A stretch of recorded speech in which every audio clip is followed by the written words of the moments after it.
We have a lot to learn today. We're going to put this on hold for today and to give you the rest of the week outlook today, electron configuration, tomorrow's continuation of that, some sort of lab activity. Thursday will be in-class review for you, time to work on a giant review packet.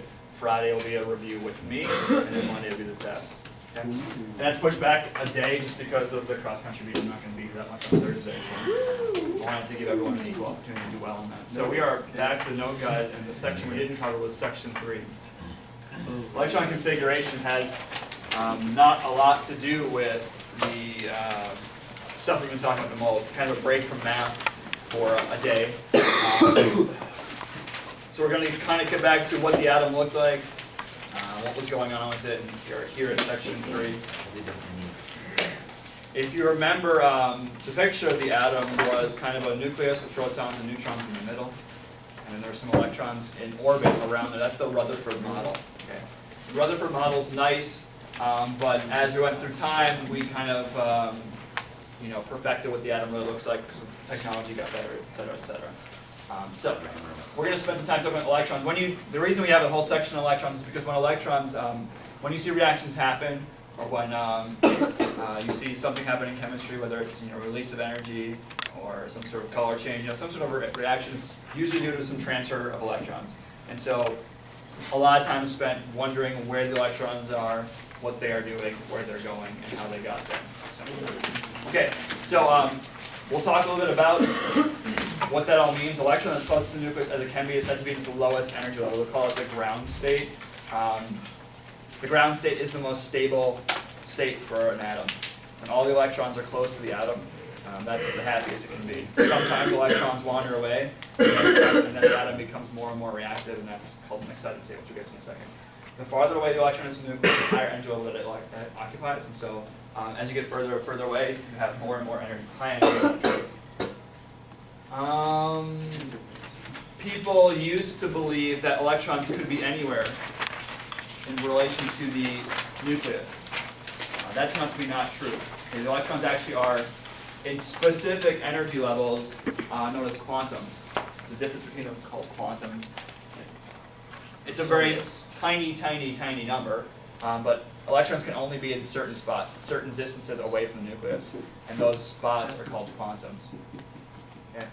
The reason that the picture becomes very complicated and we're only just really glancing the surface is because the electron is moving at the speed of light, and it moves as a particle, like throwing a baseball, but it also moves like a wave, like wiggling a rope. And those three things together, the fact that it's traveling like this, and it's doing all those things at the speed of light, makes it very complicated to predict where the electron is, and how fast it's going, and all these other things. Okay, so it's a very complicated picture. The atom is not something that we can really delve into a bunch without learning, calculus 6 or something like that. So there's a lot of crazy math that goes involved here, but the idea is that it's a complicated picture. I'm trying to give you the most simplified model I can. Are you? It's no big deal. Good. I can't.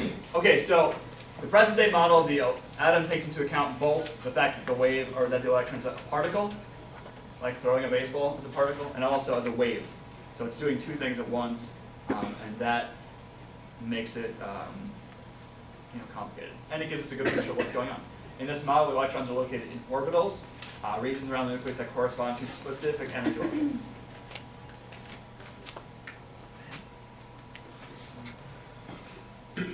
If you think back to the Bohr model, we have these electrons in orbits, and they're just traveling around. There's like different electrons in different orbits, and that's all nice, but orbits are all what shape? Sort of circle or some sort of ellipse or something like that.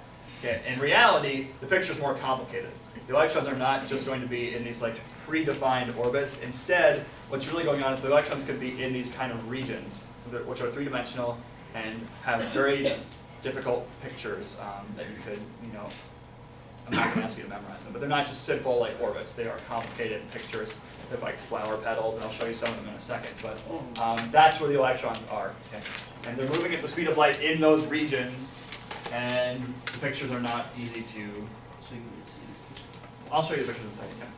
Yeah. So they live in these orbitals, which are the regions and around the nucleus that correspond to specific energy levels. They're not just orbits. They're called orbitals. which is where you're likely to find an electron. Now you can't say for certain whether you can find an electron or not because of a handful of higher level math things, but you cannot say where it is for certain at any given moment. But you know that it's in some sort of cloud. It's somewhere in this region. You got a pretty good idea. Those orbitals are sometimes called electron clouds because they don't have sharp boundaries. The electrons can be in other spots at once. It's kind of like a distribution, like a bell curve, right? At the ends, you're not going to find electrons there very often, but in the middle, you're going to find them there very often. That's the same idea here. The pictures look like this. Can you see these okay? Where's the button? All right, so here are the different orbitals. We'll get into what the numbers mean in a second. But note that they're not just simple shapes. Some of them are, but you have this sphere, which is obviously easy enough, and then you've got these kind of flower petals, and then you have flower petals that are in between axes, and then you have this weird donut bowling pin thing happening. I don't expect you to memorize all of these or any of them, but just the idea that the electron is in these different spots, okay? And that it's not just a simple whizzing around the nucleus. Instead, it's in these, and then when you have more electrons, then you're layering these. You're taking this and on top of this, this, and this, and these, and so the picture becomes very, very complicated. So I don't expect you to know that. All I expect you to know is that the electrons live in these clouds. Because these are all 3D graphs. Right, these are three Live in clouds? They live in well, not those clouds. They live in these clouds. These spheres of probability. So where's the nucleus? The nucleus would be at the center of the axes right here. So like that's where the protons, neutrons, or protons and neutrons would be, and then the electrons would be when you come somewhere in these clouds. It's this one and this cloud. So there's different pictures. Okay. All that I require that you know is that you know that they are in different spots. Can you be all of them? You can be, as you get more and more electrons, then you have, yes, all these possibilities.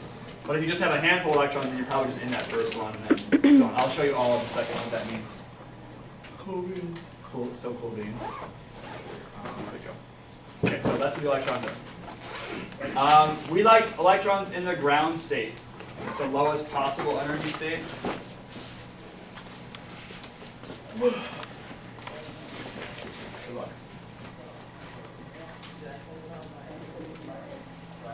Electrons in the ground state are the lowest possible energy, and they're the most stable. Okay, not a lot happens when you have electrons in the ground state.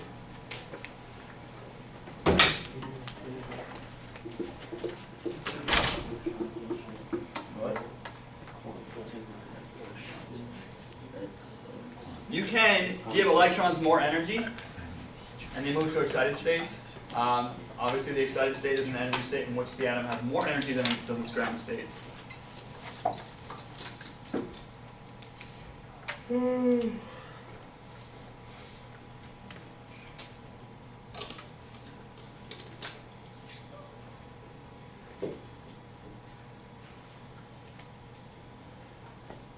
have to put some energy in to get an electron to jump from where it's happy to where it's not that happy. Okay?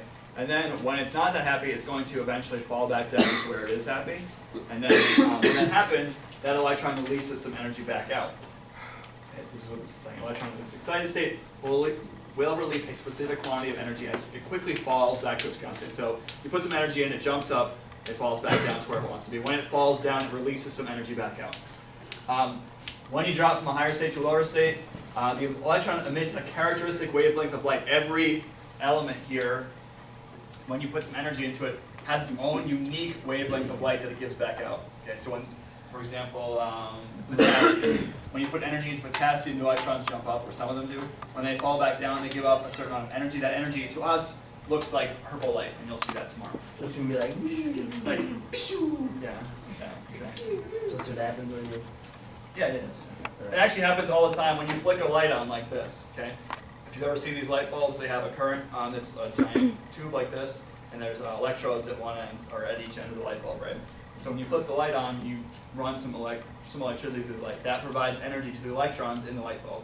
So the electrons jump up, and then when they fall back down, they release this wavelength of light. That's, in this particular sense, these fluorescent lights or whatever we're using here, they are, it's a combination of different elements. So it gives off this kind of white light that we know as like, regular light. Okay, but You know, if it was just one kind of element in there, it would give off like a, you know, a color. This is like a mixture, so it gives off kind of a white light to us. But the idea is that when you run the current through it, the electrons jump up and they fall back down. This is constantly happening, like this.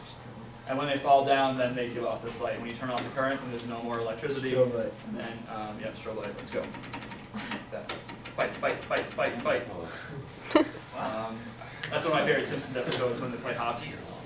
This is a dumb story, but I'll tell you anyway because we got 0 time and you like stories. That Bart and Lisa are on opposite hockey teams. You know that? Okay. They are, and they're getting very competitive, and they start fighting. And so Marge runs in, and this is going to be so dumb, but whatever. She runs in, she's like, boys, you know, Bart, Lisa, stop fighting, right? And they stop fighting, and that's how she gets them to stop. And then Homer runs in like 10 seconds later, he's like, you guys are playing each other in the finals. And then fight. It's kind of funny. Anyway, it's kind of a classic episode. It's probably one of the top 5 episodes of all time. And that's just one of the reasons. Did you like The Simpsons? Everyone likes The Simpsons. Movie. Let's see. We're skipping this. Skip. So it's quantum number? Skip. Can I draw an extra? Yeah, go ahead. What page is What are we on right now? We skipped a bunch. How much? We skipped this entire page. Skip. Where the sponge? So based on the Skip. quantum, Oh my god, right here. like all systems, Like all systems in nature, electron. electrons tend to assume arrangements that have the lowest possible energy. An electron configuration shows the lowest energy arrangement of all the electrons in the element. And I'm going to show you how to write electron configurations in a second. No, don't. It's going to be fun. Yeah, if you don't teach us, then we can't test this. That's true. So we had that plum pudding model of the atom, which is way back. The first day we talked about atoms. We've got the Rutherford model, which we've been working with for the last kind of week or so, with the individual orbits. And now we've got this quantum model. And the quantum model is what's, you know, the best kind of description we have of what's happening in the electron. And this is the one with the little weird shapes of where the electrons can be. And I'm going to show you how that all fits together in a second. Based on that model, you can show the arrangement of the nucleus around the atom's arrangement of the electrons around the atom by the electron configuration. Okay, electron configuration. This looks really confusing. No, it's super confusing. But it's great. Don't read that. Let's see. Don't read this. Don't look at that. Okay, so we need to write configurations. Get a new piece of paper in your notebook. Absolutely, you can I'm asking you. absolutely. I'm running out of paper and like. We just switch sides. Listen to me very closely. When you start writing this, start writing from the bottom. So From the bottom up? from the bottom to the top, from the bottom right here. That on the bottom Write this in the bottom line, and then write these lines and everything else up as it goes. You'll notice the pattern. You can leave a line between each of these, 1S, 2S, 2Ps. I will explain this entire deal when you're done writing. I'm done. Are you done? Okay, so 1S means Don't get it. So put one at but the nucleus would be here on the bottom, and then 1S, and then start writing from the bottom to the top. I didn't put the That's well, it's okay. Just write nucleus if you want. Wow, this is gonna be hard. This is gonna be easy. So, Yeah. are we doing it now? 4D, get it? Like this? 4D is a pass. I'm doing it Nucleus of the atom. You guys are doing great so far. Yep, nucleus of the atom. Energy. Nice, true. Yeah. 1S. It's rare that I get the zone right on that first thing. Definitely. I'm not feeling this. That explains why you're just learning so much right now. I'm just like exuding all this information. So much energy. Just I think it was way. Just Looks like you're on 5G We neutron. will see the whole feature until we start learning. I expect you to be. 3D. How far have you written? Don't forget, you need the lines. You need the little lines. Don't do that to me. Don't forget the done. line. That's important. You're done? Yeah. He's lying like a rebel. Yeah. Like a rug? How'd you like the? Yes. Terrible. Go do that thing in the deal. Oh, what? Yeah, this little roller. Oh, the styrofoam roller? Tool in Spanish Oh, is God, that hurts so bad. You gotta do that. I'm good. You're doing it. What? Will you roll out your legs? Styrofoam rollers? Styrofoam rollers. Like roll up the back Yeah, roll and then you roll up. And you roll. You can give a massage. Or what do you I'm talking styrofoam rollers. You're talking about. You like lay on them and you roll like your muscle on them. What does it do? It Helps loosen the muscles. Like, what does it do inside your muscles? So it's supposed to like Get the lactic knock acid it down. down? Yeah. They have Got a it? little hand roller so you can go there. Yeah. I haven't done the line yet. Okay, Some long. my brother got one of those. No. Did he? Nice. He's out there. When are you getting yours? Yeah. I can order him. Why don't you do it now? Right now. Oh, you're getting new computers? Get off. No. Stop I coughing. think I ordered upgraded copies of them. Instead. Oh, what? Oh, what is the name of the trial? Yeah. What's only different? I know. There isn't one. Except the trial runs out eventually. Oh, it does. Got it? Okay, there's some things I have to tell you about what's going on here, what's what. The lines here, these are where the electrons go, and we're going to show you that in a second. It's the orbital, okay? The orbital is where the electrons live, so each line represents a spot where an electron can be. The S's and the P's and the D's and eventually the F's, we don't have them up there, that's the shape of the orbital. You don't need to know what that shape is, but that's the shape, okay? So that's like a S- variable of the shape? Yeah, that's different shapes. So the S is a sphere, and then the P is like the flower petal, the D is the weird donut thing. You get the idea, it doesn't matter, but you don't need to know what that is, because that's how the shape is. The 1, 2, 3, this is the energy level. Notice the energy level is lowest, closest to the nucleus, and energy increases as you go further away from the nucleus. Not true. There's a 3 there. Oh yeah, they fill in a slightly different order. But this one fills, the 4S fills first, and then 3D. Do Even S's, though, do S's always only have one? Yep, so yeah, you can see that S's can hold, actually each line or each orbital holds 2 electrons. So S's can hold 2 electrons, the P's can hold 2, 4, 6 electrons, and the D's can hold 10 electrons, which we'll get to in a second. Okay, so how do you write these configurations and what do they mean? Well, you just start by, there's a handful of rules, actually I'll show you the rules. You'll write them at the top, because you already started at the bottom. So there are 3 rules for writing electron configurations. How much Right room here. do you need? You need to write these at the top or on the next page. Whoa. Hold on, I'm just making the rules bigger so you can read them. There are 3 rules. 1 is that only 2 electrons can occupy a single orbital. I put the official names of the rules at the end there. You might want to familiarize yourself with them, yes, so make sure you write them down. Only 2 electrons can occupy a single orbital or a single line. You can only have 2 electrons per line. Electrons will fill orbitals with the lowest energy first, so they start at the bottom and fill on the top. You want the Yes, make sure you know what they are. Pauli exclusion principle for the first one. The Aufbau principle, which I think means from bottom to top in German. I was making that up. But I think this is what it means. And then also electrons fill empty orbitals and then pair up.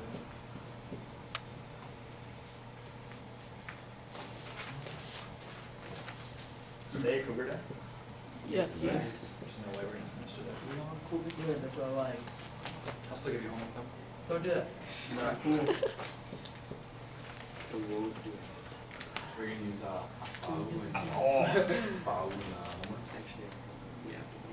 Drawing the configurations actually is very easy once you have this whole map written out.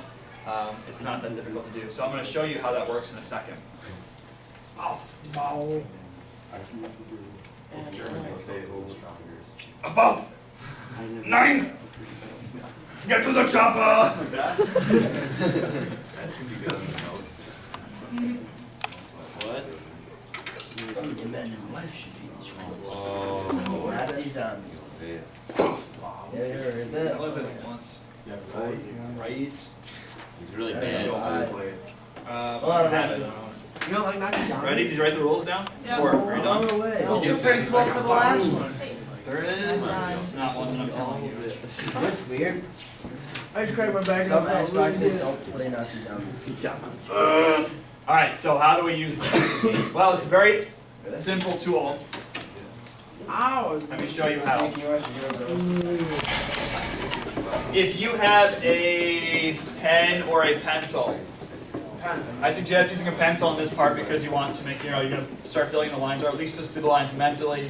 Or I've got a very simple eraser tool here.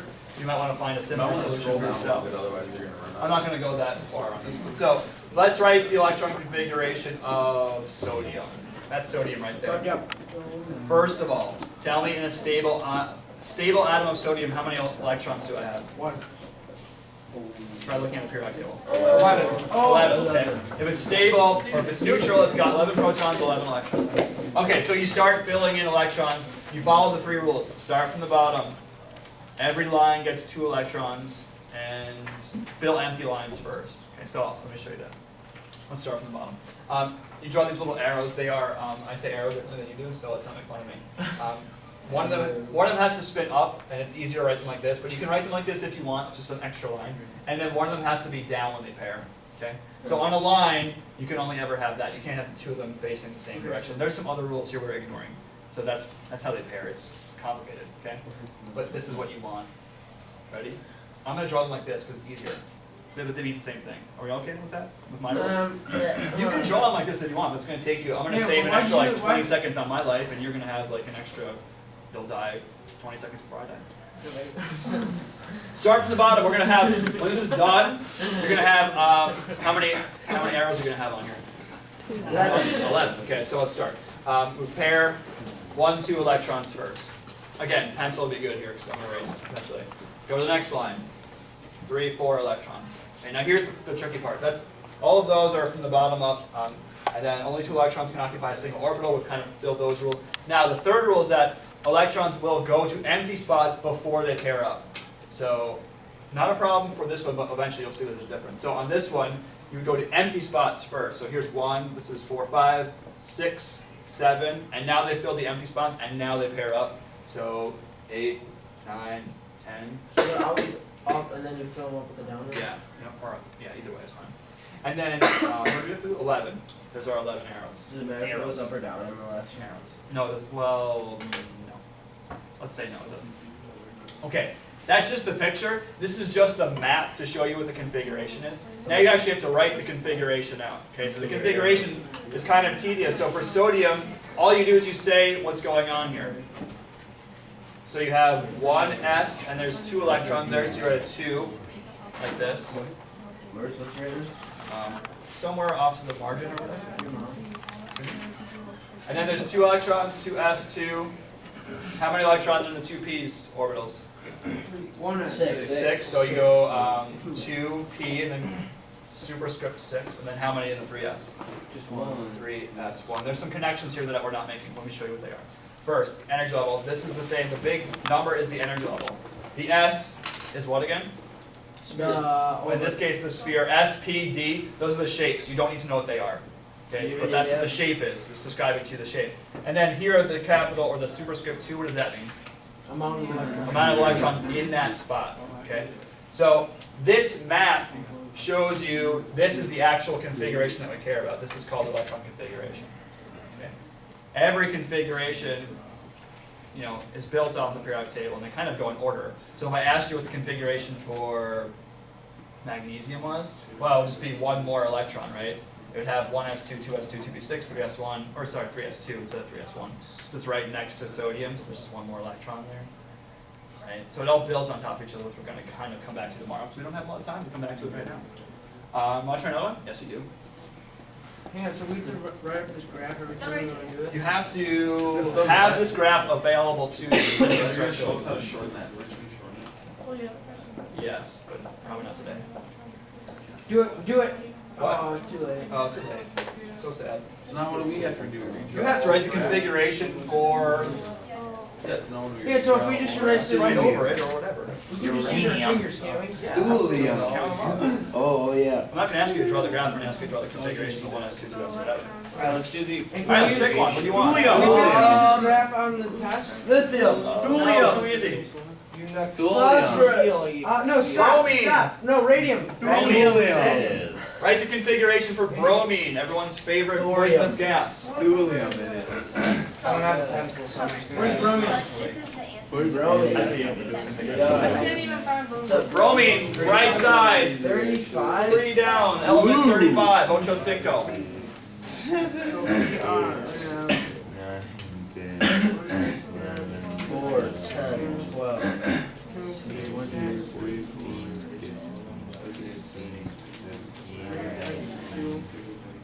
Where's Tom? Just figure this out, you're right. When you follow the rules, It's right there, configuration. It's just the map. Yeah, one is 2, 2, 2. Remember, the configuration is the 1S2, 2S2, blah, blah, blah, blah. So use the tool to write the configuration. So this one will be really long. Yeah, it's going to be kind of long and tedious. Kidding, I'm kidding. oh, no. 4P5. 4P4. Boom. No, it's fine. Stop. It's It's 5. fine. Yeah, that's what I have. You 40. Look at that. That's 4, 5. Well, what's a 4 till you throw it in? P6, Line gets you nowhere, Corey. 3D10, 4P5. We need to go. Alright, we need to go, right? Thulium. Alright, well, let's fill it in. First of all, you gotta find bromine and tell me how many electrons it has. 35. 30, element 35, so it's got 35 electrons. Start filling in using the rules. 1, 2, 3, 4, 5, 6, 7, 8, 9, 10, 11, 12, 13, 14, 15, 16, 17, 18, 19, 20, 21, 22, 23, 24, 25, 26, 27, 28, 29, 30, 31, 32, 33, 34. Okay, so we filled in all the electrons. Everyone is paired. We followed all the rules, which are start from the bottom, fill open spots first, then pair. When you pair, you get one up, one down. Go ahead. Does it go, does the table go farther up There's for more. like, okay. We're like, we're missing some. I mean, yeah. Mhm. There's a whole other shape that we're not including here. That's the F Like, what do we section. do for X? We don't do that. Thallium. We're only gonna ever go as far as this gets us to, I think, barium. So What about unorexium? 56. We're not gonna do unilexium. All right. So again, this is the tool to get you to the configuration. Now you can start writing it out. 1S2, 2S2, 3S, 3P. 2P. Thank you. 3S2, 3P6. 4S2, which is 3D10. 45 for 2 seconds. 45. 45. 45. Hey, thank you. There's your configuration for bromine. A couple of things we glanced over a lot, but let's talk about again what all the numbers mean. Okay? Here, the line is the orbital. That's where the electrons go. Arrows are the electrons, 2 per orbital. The S and the P and the D, what are those? S and P and D? Shapes, and then the 1 is what? 1, 2. How many electrons? Energy level. Energy level. Okay? Yeah. Same as here, 1s and 2s and 3s are energy level. S and P is still shaped, and the superscript is the number of electrons you can fit there. Ready, break. Okay, why is this important? We'll kind of come back to that tomorrow, because this configuration determines, for example, that bromine is very reactive. Okay, we'd love to get one more electron to make something happen. So we'll kind of come back to that a little bit tomorrow. But these configurations, although tedious and boring, they're very important for how things interact. And so, are you burning potassium?